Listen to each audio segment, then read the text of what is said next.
Hello and welcome to our Fireside Chronicle, where every story feels like a conversation over a warm cup of coffee. It was a chill November evening in 1887, the fog thick as pea soup outside our lodgings at 221B Baker Street. The gas lamps flickered, casting long shadows across the room, where Sherlock Holmes sat, his keen eyes fixed on some unfathomable thought. I, Dr. John Watson, was content with my medical journals until a sharp rap at the door broke the silence. Chapter 1. A Disturbed Evening. Hello and welcome to our channel, where every story feels like a conversation over a warm cup of coffee.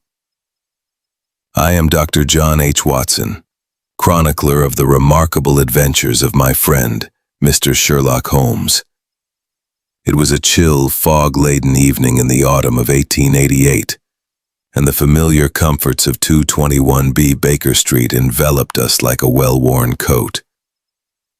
The fire crackled in the grate, casting flickering shadows across the cluttered room, books piled haphazardly on shelves, chemical apparatus glinting in the corner, and Holmes's violin resting carelessly upon a cushioned chair.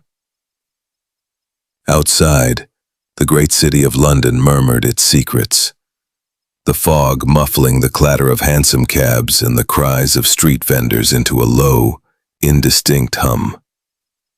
Holmes sat by the hearth, his lean frame draped in a burgundy dressing gown, his sharp features softened by the glow of the gas lamps. His long fingers toyed absently with a pipe, though he had not lit it, and his gray eyes, half closed, seemed to gaze into some distant realm of thought. I, seated at the writing desk with a copy of the Times, was attempting to distract myself from the damp that seeped through the windows, chilling the air despite the fire's warmth. The paper's headlines spoke of political squabbles and distant wars, but my mind wandered to the peculiar stillness of my friend, whose restless intellect so often demanded occupation. "Holmes," I ventured, folding the paper, "you've not touched your violin this hour. Is it the weather that dulls your spirits, or have you some puzzle turning in that mind of curiosity?"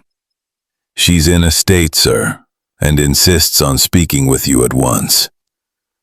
"Show her in, Mrs. Hudson," Holmes replied, rising with a fluid grace that belied his earlier lethargy. He adjusted his dressing gown, his manner now all business, and I felt that familiar thrill of anticipation that always accompanied the arrival of a new case. The lady who entered was a striking figure, though her appearance was marred by evident distress. She wore a dark velvet cloak, its hood drawn low, and a veil obscured her face, giving her an air of mystery that seemed to belong to the fog-shrouded streets outside. Her gloved hands clutched a folded letter, and her posture, rigid yet trembling, spoke of a burden too heavy to bear alone. She hesitated at the threshold, as if uncertain whether to proceed, but Holmes's calm voice broke the silence. "Pray, madam, be seated," he said, gesturing to the armchair by the fire. "You are safe here, and I am at your service. This is my friend and colleague, Dr. Watson, whom you may trust implicitly." She nodded, lowering herself into the chair with a grace that suggested breeding, though her movements were stiff with anxiety. Slowly she lifted her veil, revealing a pale, refined face, her dark eyes wide with fear and fatigue. "Mr. Holmes," she began, her voice low and trembling, "I am Lady Eleanor Ashbourne. I come to you in desperation, for a terrible tragedy has struck my family. My brother, Sir Henry Ashbourne, was found dead this morning in the garden maze at our estate, Ashbourne Hall. The police deem it an accident, but I am certain, beyond all doubt, that it was murder." Holmes leaned forward, his fingers steepled beneath his chin, his eyes gleaming with that peculiar intensity that marked the awakening of his genius. "Murder, you say? A bold claim, Lady Eleanor. Tell me everything, from the beginning, and omit no detail, however trivial it may seem." I took up my notebook, ready to record her account, for I knew Holmes valued my notes, not only for their utility, but for the clarity they brought to his own thoughts. Lady Eleanor drew a shuddering breath, her hands twisting chest. A single, precise stab. Yet no weapon was found nearby.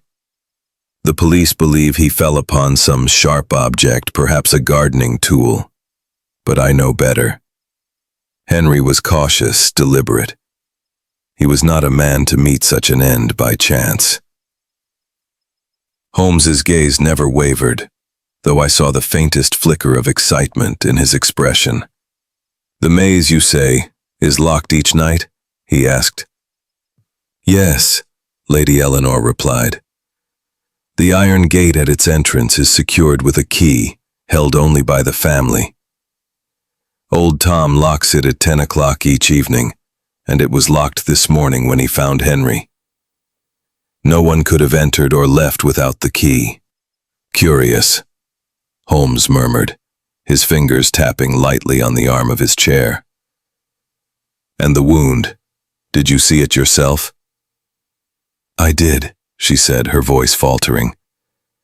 "It was clean, deep, as if made by a dagger or a narrow blade. The police dismissed it, but I cannot. And there is more, Mr. Holmes. Henry had enemies, rivals in his botanical society, men who envied his discoveries. He spoke recently of a Dr. Mortimer Vance with whom he had quarreled. I fear someone wished him dead." Holmes leaned back, his eyes narrowing. "This journal you mentioned, where is it now?" "Gone," she said, her voice breaking. "It was not on his body, nor in his study. I searched myself before coming here." Holmes exchanged a glance with me, and I knew he was already weaving a web of possibilities. "One final question, Lady Eleanor," he said. "Did your brother ever speak of a key to the maze's heart or any such cryptic phrase?" She frowned, startled. "No, never. But he was secretive about his work in the maze. He called it his sanctuary, a place where he unraveled patterns. I thought it mere eccentricity, but now—" Holmes rose abruptly, his energy palpable. "Watson, fetch your coat. We shall take the evening train to Ashbourne Hall. Lady Eleanor, remain here tonight. Mrs. Hudson will see to your comfort." Gentle, mysterious violin melody, evoking Victorian melancholy, building to a subtle crescendo as Holmes accepts the case. Chapter 2. The Versailles Maze. The morning following Lady Eleanor's visit dawned grey and cheerless, the fog that had clung to London streets giving way to a damp mist that seemed to seep into one's very bones. Sherlock Holmes, however, was alight with purpose, his restless energy a stark contrast to the sluggish atmosphere. We breakfasted hastily, Holmes scarcely touching his toast, his mind already racing ahead to Ashbourne Hall. And by 9 o'clock, we were rattling through the countryside in a hansom cab, bound for the estate some 30 miles from the city. The clatter of hooves and the creak of the cab's springs were the only sounds as we left London's clamor behind, the landscape unfolding into rolling hills and hedgerows veiled in mist. Holmes sat opposite me, his sharp features half hidden by the brim of his deerstalker, his eyes fixed on some invisible point beyond the window. "This maze, Watson," he said abruptly, breaking the silence, "is no mere garden ornament. Its design after Versailles suggests symmetry, precision, a structure that conceals as much as it reveals.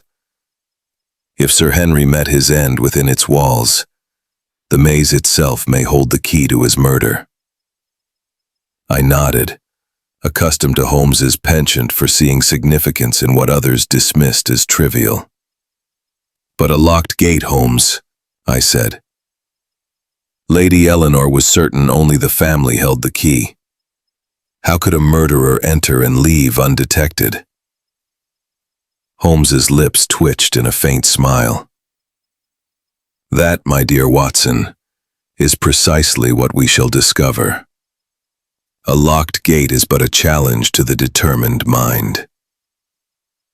Ashbourne Hall came into view as the cab crested a hill. A sprawling manor of weathered stone, its chimneys piercing the low clouds. The garden stretched before it, a tapestry of manicured lawns and flower beds.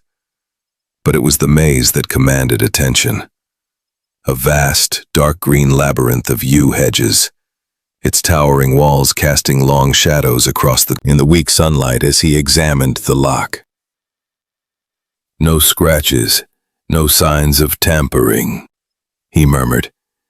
"The key was used, or a duplicate exists. Interesting." The maze itself was a marvel, its paths narrow and twisting, the yew hedges rising some 10 feet, their dense foliage blotting out the sky.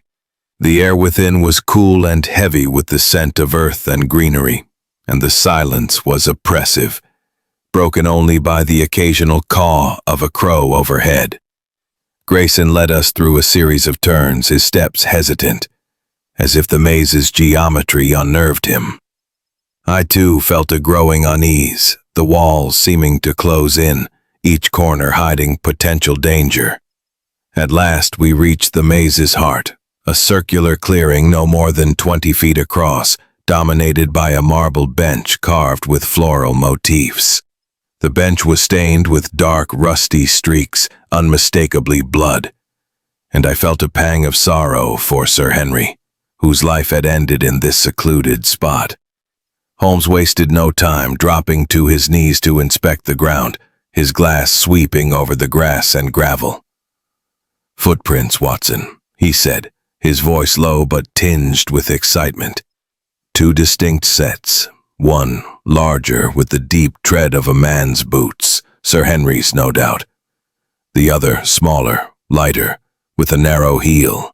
A woman perhaps, or a slender man.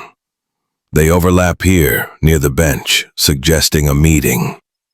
He pointed to a patch of disturbed earth. "See how the smaller prints are pressed deeper at the toes?" The person was standing still, facing Sir Henry, close enough to strike. I frowned, trying to follow his reasoning. But the wound Lady Eleanor described, a single stab to the chest. Could a woman deliver such a blow? Holmes's eyes glinted. "Strength is not the issue, Watson. Precision is. A well-aimed thrust requires only intent, not brute force." He rose, dusting his hands, and turned to Grayson. "What else was found with the body?" The inspector produced a small evidence bag containing a pocket watch, its face cracked, the hands frozen at 11:47. This was in Sir Henry's pocket, clearing, his eyes scanning the hedges. "The maze was locked at 10, you say, and opened at dawn. Yet the watch stopped at 11:47. Either Sir Henry entered before the gate was locked, or someone else had access." I glanced at the towering hedges, their uniformity disorienting. "Could someone have climbed over, Holmes? Or hidden within?" "Possible, but unlikely," he replied. "The hedges are dense, the tops too high for easy scaling. And to hide for hours without detection? No. The answer lies in the key, or keys." He turned to Grayson. "Who else resides at Ashbourne Hall?" "Lady Eleanor, of course," Grayson said. "Then there's Mr. Charles Ashbourne, Sir Henry's cousin, who manages the estate's finances. The valet, Mr. Grayson, no relation to me, and old Tom, the groundskeeper. A few maids and a cook, but they live in the village." Holmes nodded, his expression unreadable. "We shall speak with them all.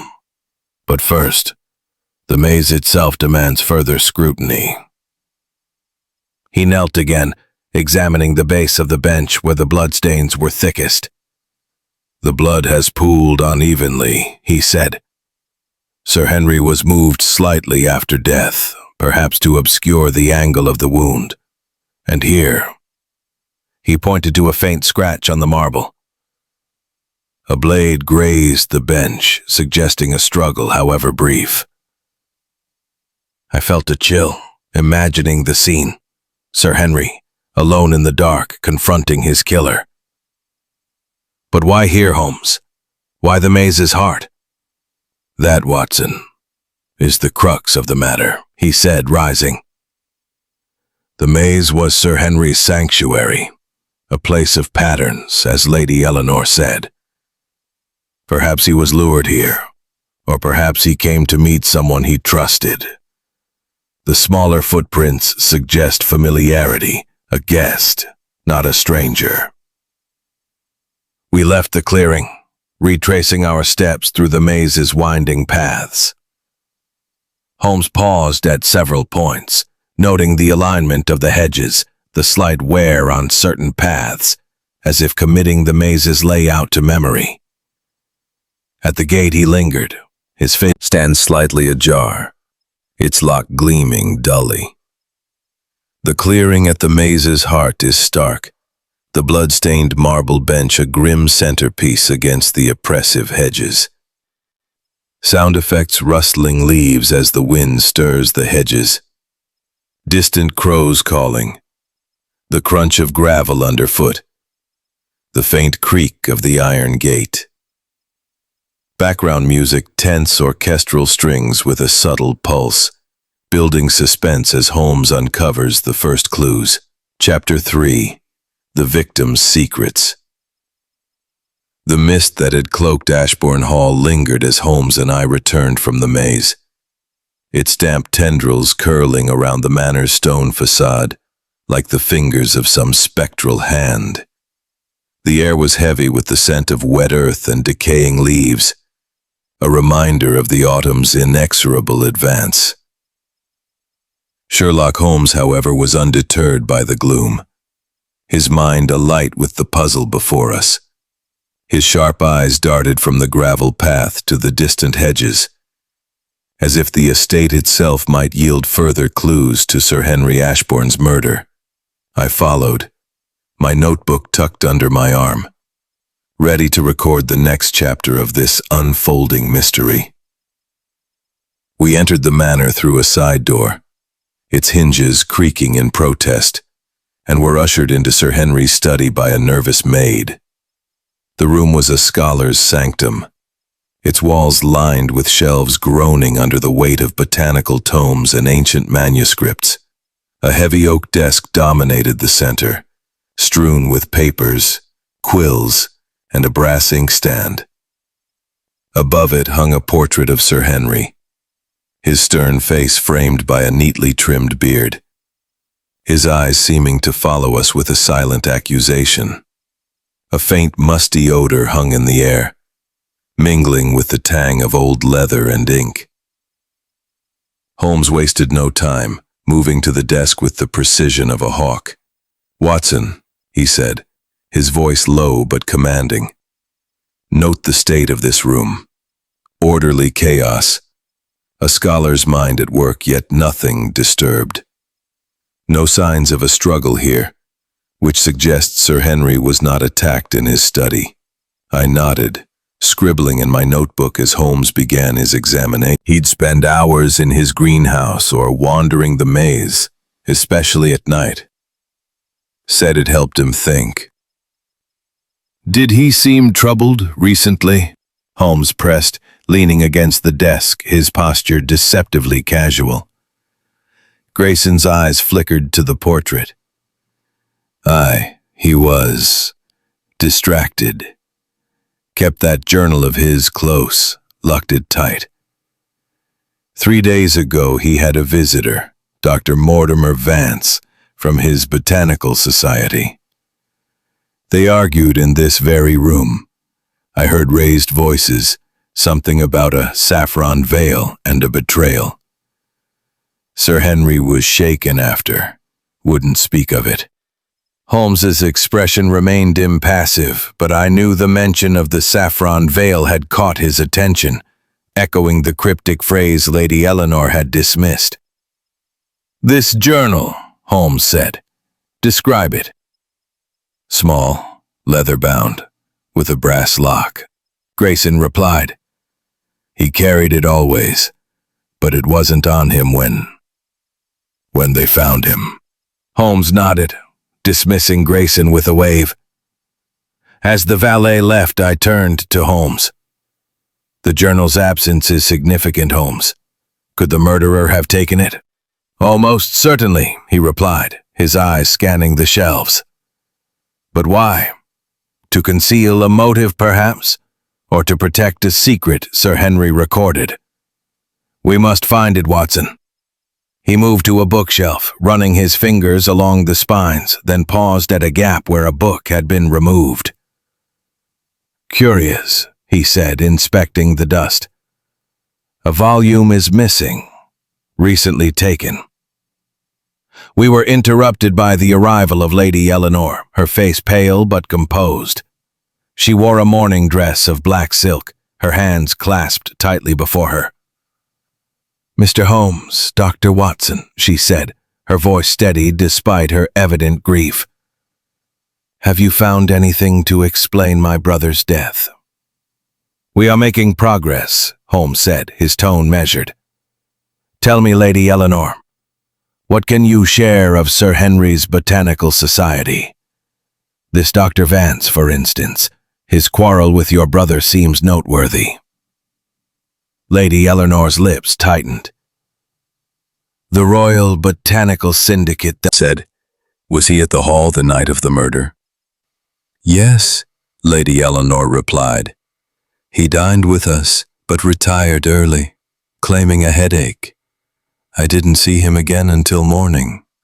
Holmes moved to the desk, picking up a letter opener shaped like a leaf. "Lady Eleanor," he said, "did your brother ever speak of a key to the maze's heart?" She frowned, shaking her head. "No, but he was secretive about the maze. He designed it himself, you know, based on old French plans. He called it his living puzzle, said it held answers to questions he hadn't yet asked." Holmes set the letter opener down, his expression thoughtful. "Thank you, Lady Eleanor. We shall need to speak with Mr. Charles Ashbourne next, and I'd like to see the greenhouse where Sir Henry conducted his experiments." As Lady Eleanor departed, Holmes turned to me, his voice low. "The threads are forming, Watson. The journal, the missing book, the saffron veil, all point to a secret Sir Henry guarded, one worth killing for. But we must tread carefully. The murderer is close, perhaps within this very household." We made our way to the greenhouse, a glass structure at the edge of the gardens, its panes fogged with condensation. Inside, the air was warm and humid, thick with the scent of earth and exotic blooms. Rows of plants, some vibrant, others strangely withered, lined the benches, their labels written in Sir Henry's meticulous hand. Holmes moved among them, his magnifying glass glinting as he examined leaves and stems. "Here, Watson," he said, pausing at a tray of small golden flowers. "Crocus sativus, saffron. Rare, valuable, and central to Sir Henry's work, if I'm not mistaken. The saffron veil may not be a metaphor, but a literal reference to this plant." I frowned, puzzled. "Saffron? But it's just a spice, Holmes. Why kill for it?" "Not just a spice," he replied, his voice sharp. "In quantity, its extract is worth more than gold. A man with Sir Henry's knowledge could cultivate a strain of unparalleled potency. Such a discovery would attract envy and greed." He bent to inspect a notebook tucked beneath study in Ashburn Hall, with dark wood shelves overflowing with botanical books and manuscripts. The oak desk is strewn with papers, and Sir Henry's stern portrait looms overhead. The greenhouse scene shifts to a humid, glass-walled structure filled with exotic plants, their vibrant colors contrasting with the gray mist outside. Sound effects. Creaking floorboards in the study, rustling papers, the faint drip of water in the greenhouse, and the distant caw of crows. Background music. Soft, introspective piano with a hint of suspense, swelling slightly as Holmes uncovers the saffron clue. Chapter 4. Shadows in the Fog. The revelations in Sir Henry Ashbourne's greenhouse had set Sherlock Holmes's mind ablaze, his eyes glinting with the thrill of a trail freshly scented. The mention of the saffron veil and the cryptic note about the maze's heart had deepened the mystery, and Holmes was resolute in pursuing the thread that led to Dr. Mortimer Vance, the botanist with whom Sir Henry had quarreled. As evening descended upon Ashburn Hall, the mist thickened into a dense fog, cloaking the estate in an ethereal shroud that seemed to mirror the obfuscation of the case itself. Holmes, undeterred by the gathering gloom, insisted we return to London at once to confront Vance. "Time is of the essence, Watson," he said, his voice sharp as we boarded a late train back to the city. "If Vance is involved, he may already be covering his tracks. We must catch him unawares." The train's rhythmic clatter and the occasional whistle punctuated the silence between us, and I could see Holmes's mind working, his fingers tapping restlessly against the window pane as he stared into the fog-shrouded countryside. We arrived at Paddington Station under a sky heavy with clouds, the gas lamps casting feeble halos in the fog that rolled through London's streets like a living thing. The city was a labyrinth of its own, its alleys and thoroughfares rendered unfamiliar by the murk. Holmes hailed a hansom cab, directing the driver to Vance's lodgings in Bloomsbury, a respectable but unassuming address, listening for any sign of movement within. Satisfied, he rapped sharply, but there was no answer. "Curious," he murmured, producing a small tool from his pocket. "A lockpick," I realized with a mix of admiration and unease. "Holmes, this is hardly legal," I whispered, glancing up and down the deserted street. "Legality, Watson, is secondary to truth," he replied, his fingers deftly working the lock. With a soft click, the door yielded, and we stepped into a narrow hallway, the air heavy with the scent of books and dried herbs. The house was dark, save for a faint glow from a room at the far end. Holmes moved silently, his silhouette a sharp outline against the flickering light, and I followed, my heart pounding. The room proved to be a study, not unlike Sir Henry's, cluttered with botanical specimens and manuscripts. A single candle burned on a desk, casting long shadows across shelves lined with jars of preserved plants. Holmes's eyes swept the room, pausing on a chair overturned in haste. "Someone left in a hurry," he said, his voice low. He moved to the desk, where a half-written letter lay, its ink still wet. The handwriting was hurried, the words cryptic. "The veil must remain hidden. Destroy the evidence." Before I could comment, a noise, a soft thud from the street outside, drew Holmes's attention. He extinguished the candle and motioned for me to follow. We slipped out through a back door into a narrow alley, where the fog was so thick I could scarcely see my hand before my face. A cloaked figure moved ahead, their footsteps muffled but distinct. Holmes signaled for silence, and we pursued, keeping our distance as the figure wove through the labyrinthine alleys of Bloomsbury. The chase was a tense affair, the fog swallowing sounds and shapes, making every shadow a potential threat.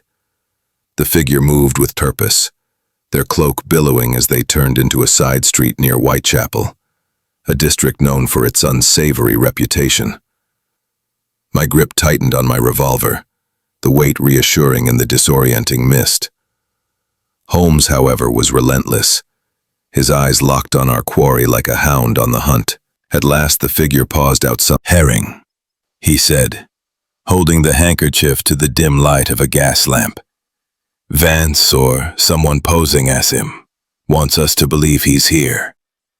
But this fabric is too fine for a man of Vance's means. Someone is leading us astray." I frowned, puzzled. "But who, Holmes, and why?" "To distract us, Watson," he replied, tucking the handkerchief into his pocket. "The murderer knows we're closing in and seeks to muddy the waters.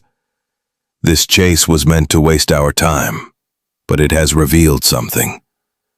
Our culprit is cunning and well-connected." We left the tavern, the fog thicker now, the gas lamps mere pinpricks of light.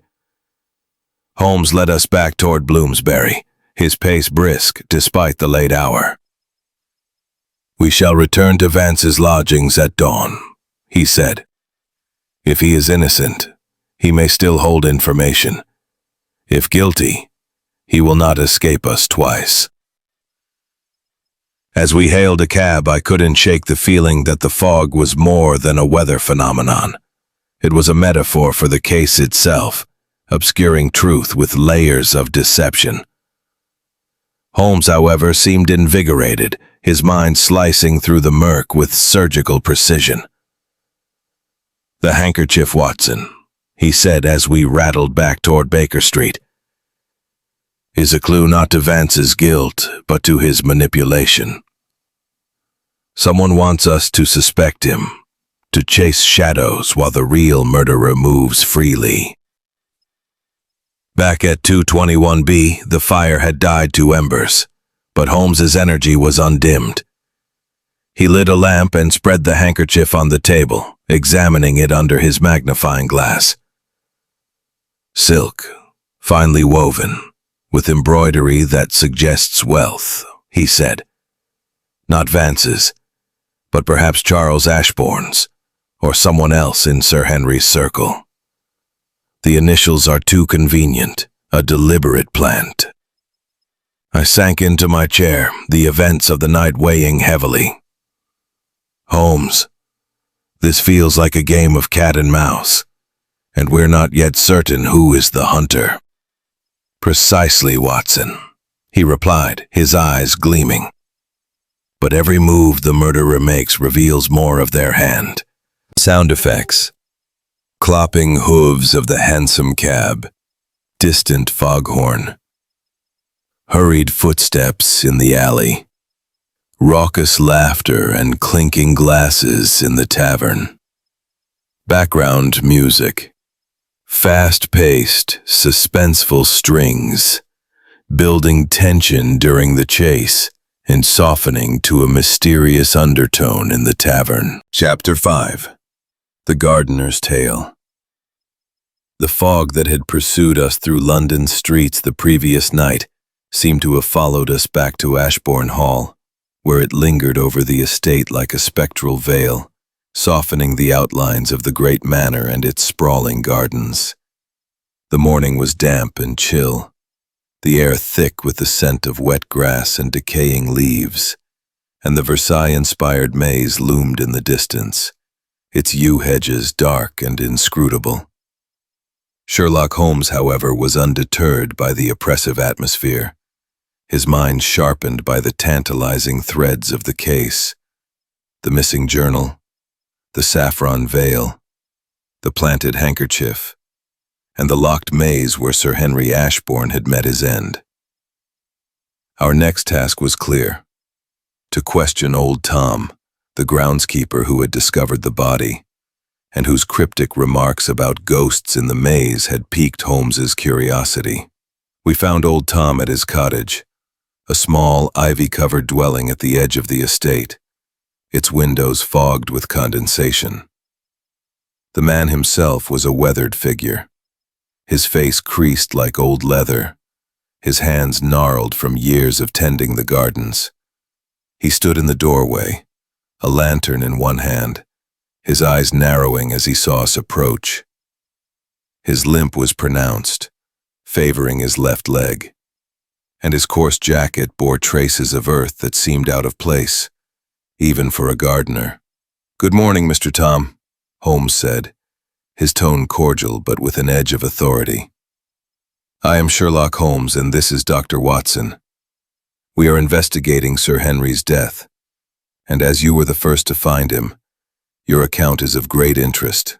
Old Tom's gaze flickered, and he gestured us inside with a grunt.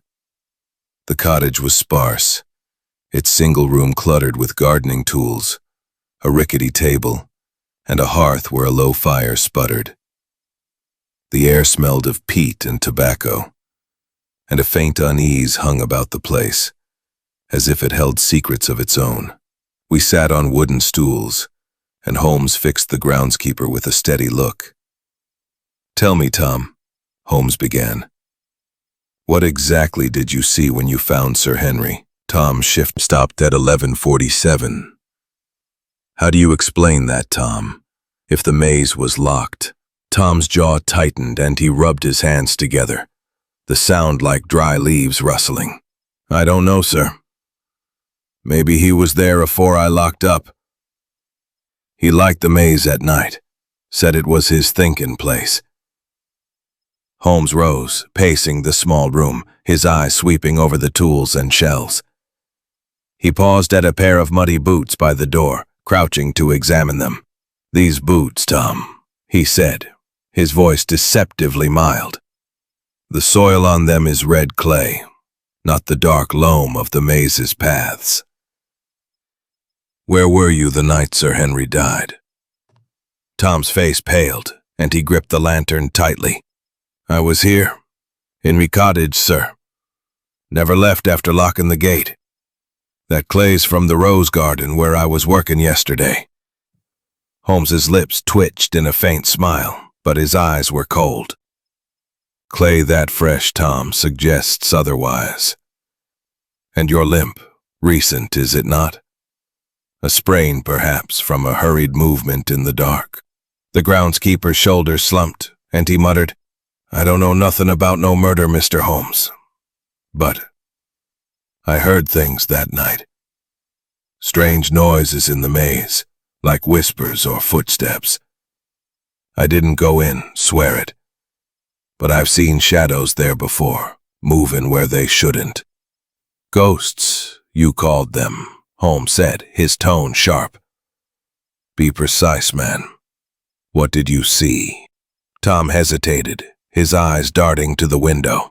"Not ghosts, maybe, but figures. Cloaked, like. I've seen them in the maze at night weeks past when I was checking the hedges. Sir Henry knew about 'em, said to keep quiet. Called it his private business." I exchanged a glance with Holmes, my mind racing. Cloaked figures in the maze. Could they be connected to the Saffron Veil or the Botanical Society? Holmes, however, remained focused, his questions relentless. "These figures, did you recognize them? And did you see anyone the night of the murder?" "No, sir," Tom said, his voice barely a whisper. "I locked the gate and came back here." Holmes paused, his eyes tracing the paths that disappeared into the hedges. "Let us revisit the scene," he said. "The maze holds answers, and Tom's tale of cloaked figures suggests Sir Henry was not alone in his obsession with its secrets." We entered the maze, the air cool and heavy with the scent of yew. The paths twisted and turned, disorienting in their symmetry, and I marveled at Holmes's ability to navigate without hesitation. At the central clearing, the blood-stained marble bench stood as a grim reminder of the crime. Holmes knelt, examining the ground once more, his magnifying glass sweeping over the grass. "Look here, Watson," he said, pointing to a faint indentation near the bench. A third set of marks, barely visible. Scratches, as if something heavy was dragged. Not a body, but perhaps an object, hidden in haste. He moved to the hedges, inspecting their dense foliage. And here, a broken twig, recent. Someone passed through this section, perhaps to avoid the main path. I frowned, trying to follow his reasoning. You think the murderer used a hidden route in the maze? Possibly. Holmes replied. Or they knew the maze well enough to move unseen. Sir Henry's private business involved others, and the cloaked figures Tom mentioned may be our key. He stood, dusting his hands. We must speak with Charles Ashbourne next. If he has a key to the maze, he could have entered that night. As we left the maze, the fog seemed to thicken, obscuring the manor in the distance. I felt a growing sense of unease, as if the estate itself were conspiring to conceal the truth. Holmes, however, was resolute, his mind cutting through the murk with relentless clarity. The saffron veil, the journal, the cloaked figures, he said, almost to himself. They form a pattern, Watson, one we are close to deciphering. But we must beware. The murderer is watching, and they will not hesitate to strike again. Visual scene description. The groundskeeper's cottage, a small, ivy-covered structure with a cluttered interior, lit by a flickering lantern. The maze in the background looms through the fog. Old Tom's cryptic tale of cloaked figures and strange cries had deepened the mystery, and Holmes's observation of the red clay on the groundskeeper's boots suggested a hidden truth yet to be unearthed. As we crossed the threshold of the manor, the warmth of its halls was a stark contrast to the chill outside. Yet the weight of Sir Henry Ashbourne's murder hung over us like a shadow. Holmes, his mind as sharp as ever, led us back to Sir Henry's study, a room that had become the heart of our investigation. The cluttered shelves, heavy with botanical tomes, and the stern portrait of Sir Henry seemed to watch our every move. The fire in the grate had been stoked by a maid, casting a flickering glow over the oak desk, where papers and quills lay in disarray. A testament to Sir Henry's scholarly obsession. Holmes's eyes gleamed with purpose as he surveyed the room, his fingers twitching as if eager to unravel the next thread of the puzzle. Watson, he said, his voice low but vibrant with energy. The maze and its secrets are but one part of this enigma. Sir Henry's study holds answers. His journal, his correspondence, perhaps even the saffron veil itself. We must search methodically, for the murderer has taken pains to conceal their motive. I nodded, setting my notebook on the desk and joining him in the search. Holmes began with the shelves, his long fingers tracing the spines of books, pausing occasionally to pull one down and flip through its pages. I focused on the desk, sifting through letters and notes, most of which concerned botanical experiments or mundane estate matters. Yet, as I lifted a stack of papers, I noticed the desk's surface, a polished expanse of oak with a faint seam along one edge, barely perceptible unless one knew to look. Holmes, I called, running my fingers along the seam. This desk, it has a hidden compartment. I'm sure of it. Holmes was at my side in an instant, his magnifying glass glinting as he examined the seam. Well spotted, Watson, he said, a rare note of approval in his voice. He pressed gently along the edge, and with a soft click, a narrow drawer sprang open, revealing a small bundle stood out. The key to the maze's heart must remain with the Brotherhood. Betrayal will bring ruin. Another letter, more urgent in tone, warned. The saffron's value is known. Guard it, or others will claim it by force. Holmes's expression was one of intense concentration, his mind weaving the fragments into a coherent pattern. "These letters confirm what I suspected," he said. "Sir Henry was part of a clandestine group studying a rare strain of saffron, likely a hybrid of immense value, perhaps for medicinal or even illicit purposes. The key to the maze's heart suggests a physical object hidden within the maze that the murderer sought." I frowned, puzzled. But why kill Sir Henry? If he was part of this brotherhood, why turn on him? "Greed, Watson," Holmes replied, his voice sharp. "Or fear of exposure. Sir Henry may have intended to reveal the brotherhood's secret, or he refused to share the saffron's benefits. The missing journal likely contains the details. Its theft was no accident." We continued our search, Holmes examining the desk for further compartments, while I turned to a locked cabinet in the corner. The lock was simple, and with a hairpin from the desk I managed to open it, a skill Holmes had taught me during a previous case. Inside were more papers, including a ledger detailing shipments of rare plants, with entries marked SV and dates corresponding to meetings of the Brotherhood. One entry noted a delivery to C.A. Charles Ashbourne, perhaps? "Holmes," I said, showing him the ledger. "Could Charles be involved with the Brotherhood? Lady Eleanor said he was part of the Botanical Society, but this suggests a deeper connection." Holmes took the ledger, his eyes narrowing. "Indeed, Watson. Charles Ashbourne, the cousin who manages the estate's finances, may have more at stake than we realized. His access to the maze's key makes him a prime suspect." He paused, tapping the ledger against his palm. "But we must not leap to conclusions. Been withdrawn since Henry's death, but he insists on overseeing the estate's affairs." Holmes nodded, dismissing her gently.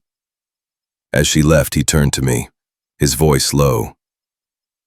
"Charles is our next target, Watson, but we must proceed with caution. The Brotherhood's secrecy suggests danger, and the murderer is likely one of its members, or someone who knows its secrets." We left the study, the letters and ledger tucked securely in Holmes's coat. The manor's halls were quiet, the fog pressing against the windows, creating an oppressive atmosphere. As we passed a window overlooking the maze, I caught a glimpse of movement, a shadow flitting among the hedges, gone before I could be sure. "Holmes," I whispered, "did you see that?" He followed my gaze, his eyes narrowing. "The maze again," he said. "It draws all threads of this case together. Let us return there tonight, Watson. Under cover of darkness. If cloaked figures haunt its paths, we shall catch them unawares." As evening fell, we prepared for our nocturnal venture, Holmes arming himself with his revolver and a small lantern, while I checked my own weapon, the weight reassuring in my pocket. The fog had thickened, swallowing the estate in a gray haze, and the maze loomed like a fortress of secrets. We entered silently, the gate's lock yielding to Holmes's key, borrowed from Lady Eleanor. The paths were darker now, the yew hedges blotting out the stars, and the air was heavy with the scent of earth and mystery. Holmes moved with the confidence of a man who had memorized the maze's layout, his lantern casting a feeble glow. At the central clearing, he paused, examining the bench once more. "The scratches we found earlier," he said, crouching, "suggest something was hidden here. Perhaps the key mentioned in the letters." He ran his fingers along the bench's base, searching for a hidden mechanism, but found nothing. A faint sound, a rustle of leaves broke the silence, and Holmes extinguished the lantern, plunging us into darkness. My heart pounded as we listened. The fog, the light. The maze at night is dark and foreboding, its hedges looming in the fog. The lantern's glow a stark contrast to the shadows. Sound. Effects. Rustling papers in the study. The soft click of the hidden drawer. Scraping wood, distant crows. And the faint rustle of leaves in the maze. Background. Music. Curious, upbeat strings, building to a suspenseful crescendo as the letters are discovered and the maze is revisited. Chapter 7. The False Trail. The discovery of the hidden correspondence in Sir Henry Ashbourne's study had ignited Sherlock Holmes's intellect. The letters from the Brotherhood of the Saffron Veil weaving a tantalizing web of intrigue. The fog that clung to Ashbourne Hall seemed to mirror the obfuscation of the case, its secrets obscured by layers of deception. The missing journal, the cloaked figures in the maze, the planted handkerchief with Dr. Mortimer Vance's initials. Yet Holmes's resolve was unshaken, his mind slicing through the murk with relentless precision. Our next target was Dr. Vance himself, whose quarrel with Sir Henry and apparent connection to the Brotherhood made him a pivotal figure, whether as suspect or pawn in a larger game. As we left the manor, the morning air was damp and heavy, the fog thinning to reveal the sprawling gardens and the looming maze, its yew hedges dark and silent. Holmes, his deerstalker pulled low, was silent during the train journey back to London, his fingers tapping a restless rhythm against the window as he pondered the clues. "The handkerchief, Watson," he said at last, breaking the silence, "was too convenient, a deliberate misdirection. Vance is either complicit or being framed, and I intend to discover which." We arrived in London under a gray sky, the city's bustle muted by the lingering mist. Holmes directed our cab to the Royal Botanical Syndicate's headquarters, a modest building near Kew Gardens, its facade adorned with carvings of exotic plants. The interior was a labyrinth of glass houses and lecture halls, the air thick with the scent of earth and greenery. A clerk directed us to Dr. Vance's office, a small room cluttered. "Brotherhood. It's not what you think. A group of scholars, yes, studying rare plants. Saffron in particular for its medicinal properties. Sir Henry was our leader, but he grew secretive, obsessed with a hybrid strain he claimed could revolutionize pharmacology. We argued because he refused to share his findings, said it was too dangerous. "Dangerous how?" I asked, noting Vance's agitation in my notebook. Vance hesitated, glancing at the door as if expecting eavesdroppers. "The saffron strain. Its extract was potent, valuable beyond measure. Henry believed it could be weaponized, used for ill if it fell into the wrong hands. He kept his notes in a journal, locked away, and spoke of hiding something in the maze." Holmes's eyes gleamed. "And you coveted this discovery, did you not? Enough to kill for it?" "No!" Vance protested, his voice rising. "I admit I was jealous. Henry's secrecy frustrated us all. But I was lecturing at the syndicate the night he died. Dozens can confirm it. I'm no murderer." Holmes leaned forward, his voice low and cutting. "Then explain this." He produced the handkerchief from the tavern, its MV initials stark against the silk. "Found in Whitechapel, where we followed a cloaked figure from your lodgings. A clumsy attempt to incriminate you, perhaps." Vance's eyes widened, and he shook his head vigorously. That's not mine. I've never been to Whitechapel, and I don't own silk handkerchiefs. Someone's trying to frame me. Holmes's lips twitched in a faint smile. Indeed. And I believe you, Dr. Vance. For now. But you will provide a list of the Brotherhood's members and any correspondence with Sir Henry. Withhold nothing, or I shall ensure the police take a keen interest in you. Vance nodded, his hands fumbling as he opened a drawer and produced a notebook. This is a notebook. This is all I have, letters, meeting notes. The Brotherhood is small, just 6 of us, including Henry and Charles Ashbourne. We met Holmes, I said. Vance's alibi holds, and the handkerchief and letter are false clues. Are we chasing a phantom? Not a phantom, Watson, Holmes said, his voice sharp. A cunning adversary who knows the value of misdirection. The murderer is someone close to Sir Henry, with access to the maze and knowledge of the Brotherhood. Charles Ashbourne remains our prime suspect, but we must return to the hall to confirm it. We took a cab back to Baker Street, where Holmes spread the notebook and letters on the table, his magnifying glass glinting as he examined them. The forgery is skillful, he said, but the paper's texture betrays it, slightly coarser than Vance's usual stationery.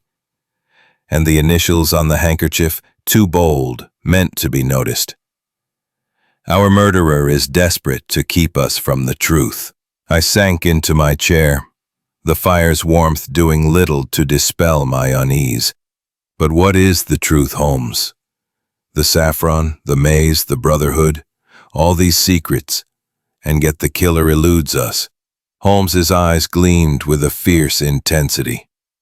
The truth is in the maze, Watson. The key to the maze's heart is no metaphor. It's a physical object, likely hidden where Sir Henry died. We must search again, but first, we confront Charles Ashbourne. His role in the Brotherhood and his access to the maze make him a linchpin. That evening we returned to Ashbourne Hall, the fog thicker now, the manor's lights barely piercing the gloom. Charles Ashbourne awaited us in the drawing room, a tall, broad-shouldered man with a florid complexion and a nervous smile.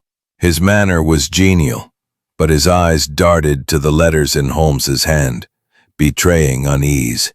Mr. Holmes? Dr. Watson? He said, gesturing to chairs.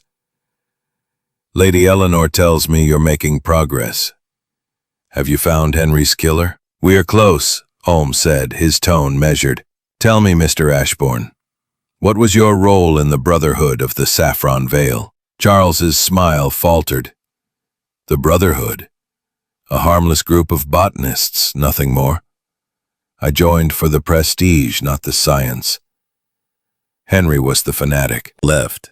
The fog seemed to close in, the maze a dark silhouette against the sky. Holmes's confidence was unshaken, but I felt the weight of the false trail, the murderer's cunning leading us in circles. Yet, with Holmes at my side, I knew the truth was within reach. Visual scene description. A foggy London street leading to the Royal Botanical Syndicate, its glass houses glinting faintly.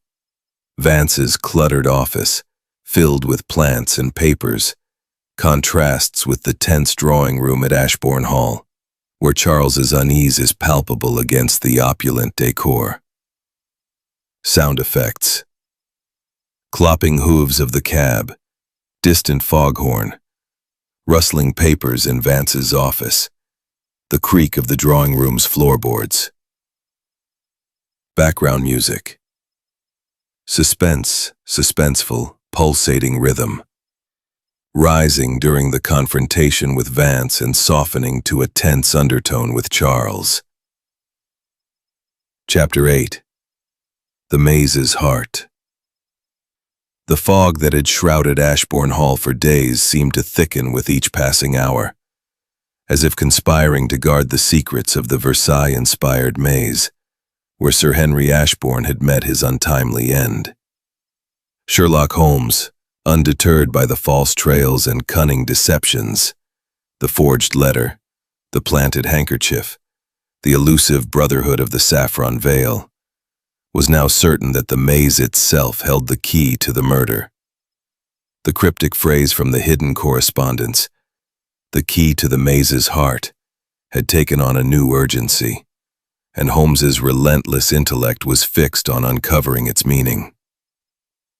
As night fell, the manor's lights flickered like distant stars, and we prepared to venture once more into the labyrinthine hedges. Holmes stood by the fire in the drawing room of Ashbourne Hall, his lean frame silhouetted against the glow, his eyes gleaming with a fierce determination. "Watson," he said, his voice low but vibrant with purpose, "the maze is more than a crime scene. It is a puzzle, designed by Sir Henry to conceal his greatest secret. The key is no metaphor. It is a physical object, hidden where he died, of earth and greenery, and the silence was oppressive, broken only by the occasional rustle of leaves in the breeze. Holmes navigated the maze with uncanny precision, his memory of its twists and turns guiding us through the labyrinthine paths. I followed closely, my senses heightened, every shadow a potential threat. The fog seemed to seep into the maze, creating ghostly shapes that danced at the edge of vision. Holmes, however, was focused, his lantern casting long shadows as he led us to the central clearing, the heart of the maze, where Sir Henry's blood still stained the marble bench. He set his lantern on the bench, its light illuminating the clearing in a soft, eerie glow. "The scratches we found earlier," he said, crouching to examine the bench's base, "suggest something was concealed here. The letters spoke of a key to the maze's heart, and the watch's emblem, a stylized flower, may be our clue."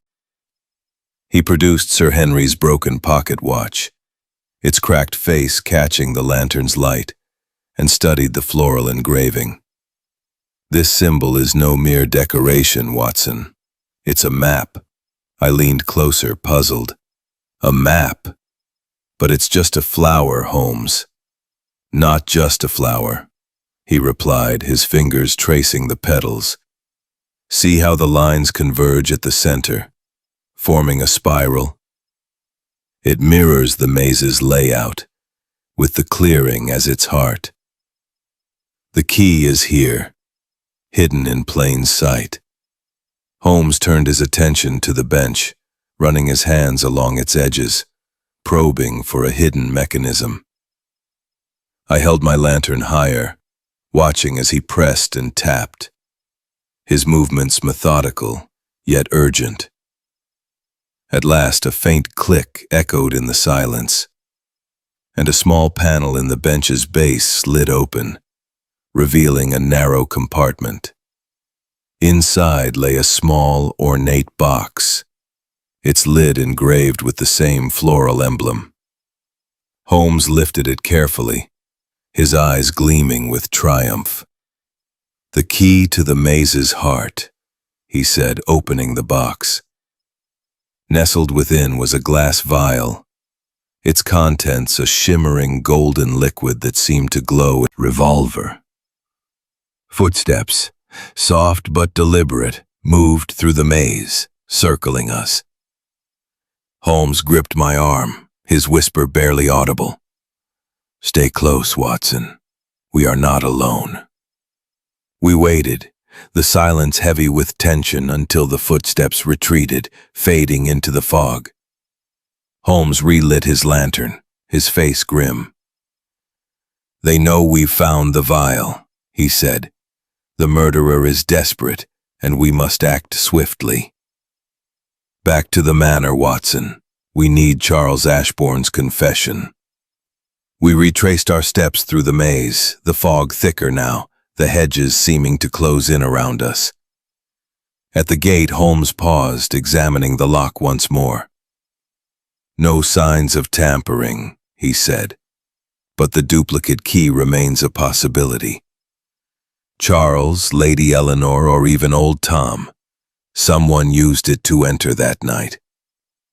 Back at the manor, we found Charles Ashbourne in the library, a glass of brandy in his hand, his face flushed.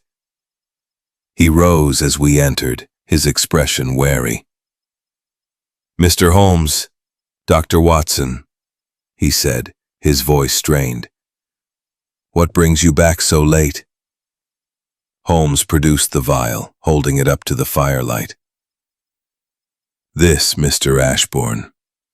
The saffron extract, hidden in the maze's heart. Sir Henry's secret, and the reason he was killed. You have a key to the maze, and your financial troubles are no secret. Did you kill your cousin for this?" Charles's eyes widened, and he staggered back, spilling his brandy. "No, I swear I didn't touch Henry. Yes, I knew of the saffron.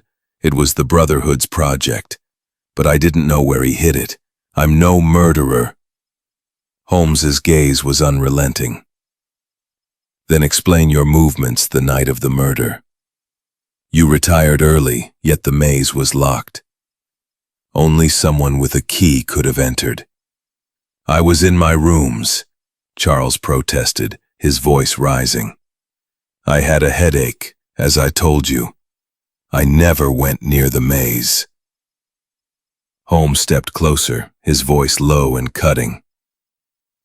"The vial's discovery changes everything, Mr. Ashbourne. Henry's world. We are close, Watson, but the final piece awaits us in the maze. Visual scene description. The maze at night, its yew hedges looming in the fog. The lantern's glow casting eerie shadows in the central clearing. The marble bench, stained with blood, is the focal point, with the hidden compartment's discovery a moment of revelation. The library scene is warm but tense, with Charles's agitation contrasting the opulent surroundings. Sound effects. Crunching leaves in the maze, distant owl hoots, the soft click of the bench's compartment, the clink of Charles's brandy glass in the library. Background music. Mysterious, swelling orchestra, rising to a dramatic peak as the vial is discovered, then softening to a tense undertone during the confrontation with Charles. Chapter 9. Confrontation in the Mist. The discovery of the saffron vial in the heart of the Versailles-inspired maze had brought Sherlock Holmes and me tantalizingly close to unraveling the murder of Sir Henry Ashbourne. The fog that clung to Ashbourne Hall seemed to thicken with our every step forward, as if the estate itself were loath to surrender its secrets. The vial, glowing with its precious saffron extract, was the motive we had sought. A treasure worth killing for, hidden by Sir Henry in the maze's central bench. Yet, the murderer remained a shadow, their identity obscured by false trails. The forged letter implicating Dr. Vance, the planted handkerchief, the cryptic references to the Brotherhood of the Saffron Veil. Holmes, however, was resolute, his intellect a beacon in the murk, and he was convinced that Charles Ashbourne, Sir Henry's cousin, held the key to the mystery. As night deepened, the fog grew denser, swallowing the manor's lights and casting the gardens in an eerie, otherworldly glow. Holmes stood in the library, the vial secure in his coat, his eyes gleaming with the intensity of a hunter closing in on his quarry. "Watson," he said, his voice low and urgent, The murderer knows we have the vial. They will act soon, and we must in the stillness. And we stepped into the labyrinth, the yew hedges rising like dark sentinels. Holmes carried a small lantern, its light barely piercing the mist, and I followed close, my senses alert to every rustle and shadow. The maze was a world unto itself, its paths twisting and turning, the fog creating ghostly shapes that danced at the edge of vision. Holmes navigated with his usual precision, his memory of the maze's layout unerring, and we reached the central clearing in minutes. The marble bench, stained with Sir Henry's blood, stood as a grim reminder of the crime, its hidden compartment now empty. Holmes set the lantern on the bench, its glow casting long shadows across the grass. "We wait here, Watson," he said, his voice a whisper. "Keep your revolver ready, but do not act unless I signal. Our quarry is near." We extinguished the lantern, plunging the clearing into darkness, and took positions behind the bench, the fog cloaking us like a shroud. The silence was oppressive, broken only by the faint drip of moisture from the hedges and the distant hoot of an owl. My heart pounded, the tension building with each passing minute, and I strained to hear any sign of approach. Holmes, beside me, was a statue, his breathing steady, his eyes fixed on the paths leading into the clearing. At last a sound, soft footsteps, deliberate and cautious, echoing through the maze. They grew closer, pausing at the edge of the clearing, and I glimpsed a figure in the fog, cloaked and hooded, their silhouette indistinct. Holmes's hand tightened on my arm, a silent command to hold steady.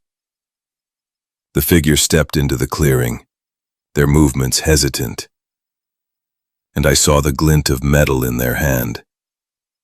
A knife, its blade catching the faint starlight filtering through the fog.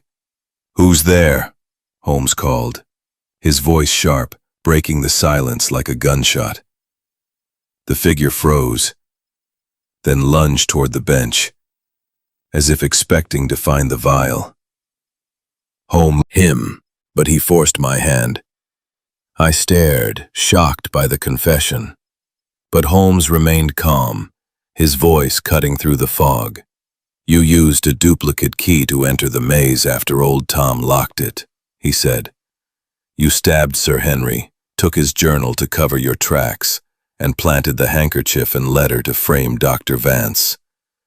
But you overlooked the footprints, Charles, the smaller prints of your narrow boots left in the grass." Charles's face crumpled and he lunged at Holmes, the knife flashing. I acted on instinct, tackling him to the ground, the blade skittering across the grass. Holmes pinned his arms, his expression grim. "It's over, Mr. Ashburn," he said. "You've confessed, and the vial is safe. The law will deal with you now." Charles slumped, his fight gone, tears streaming down his face. "I only wanted to save the estate," he whispered. "Henry's secrecy. It drove me to it." Holmes bound Charles's hands with a cord from his pocket and we led him out of the maze, the fog parting slightly as if in deference to the truth revealed. At the gate we found Inspector Grayson waiting, summoned by a note Holmes had sent earlier.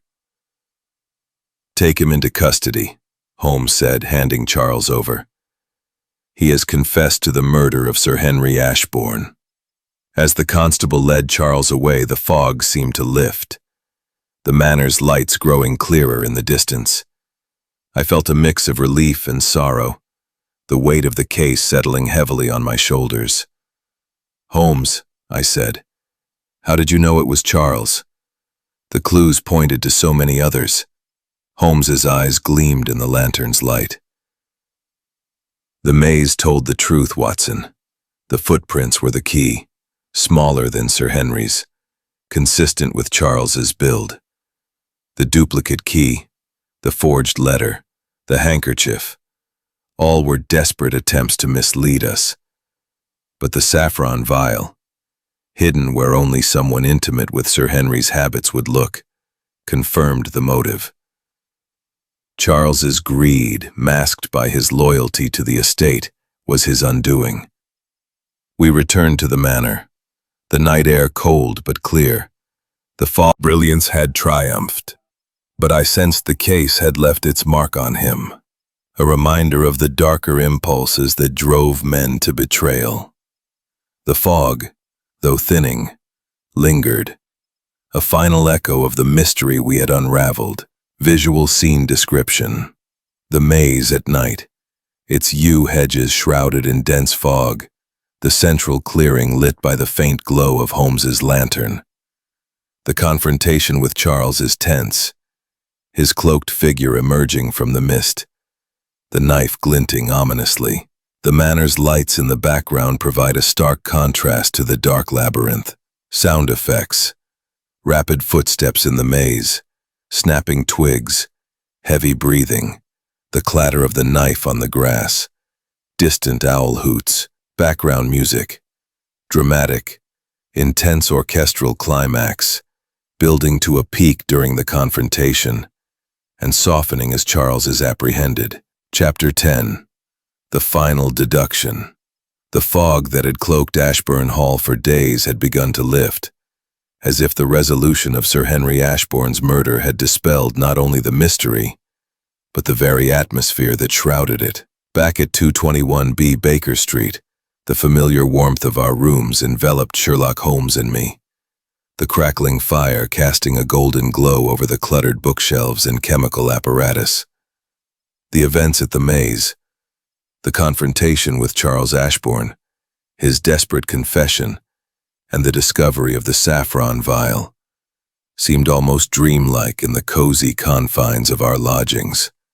Yet, the weight of the case lingered, its moral complexities as intricate as the labyrinth where it had unfolded. Holmes sat by the fire, his lean frame draped in his dressing gown, the saffron vial resting on the table before him, its golden contents catching the light. Lady Eleanor Ashbourne sat opposite, her mourning dress a stark contrast to the room's warmth, her face pale but composed. She had insisted on accompanying us to London, eager for a full explanation of her brother's death. I, with my notebook open, prepared to record Holmes's final deduction, knowing his penchant for clarity would illuminate the tangled threads of the case. Lady Eleanor, Holmes began, his voice measured but resonant. Your brother's murder bench. Lady Eleanor nodded, her hands clasped tightly. Henry was always secretive, but I never imagined it would lead to this. Holmes continued, his fingers steepled beneath his chin.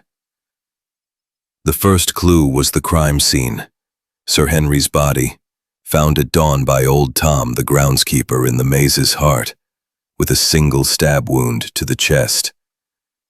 The maze was locked, accessible only by a key held by the family, yourself, Sir Henry, and Charles Ashbourne. The police called it an accident, suggesting a fall on a gardening tool, but the absence of a weapon and the precision of the wound pointed to murder.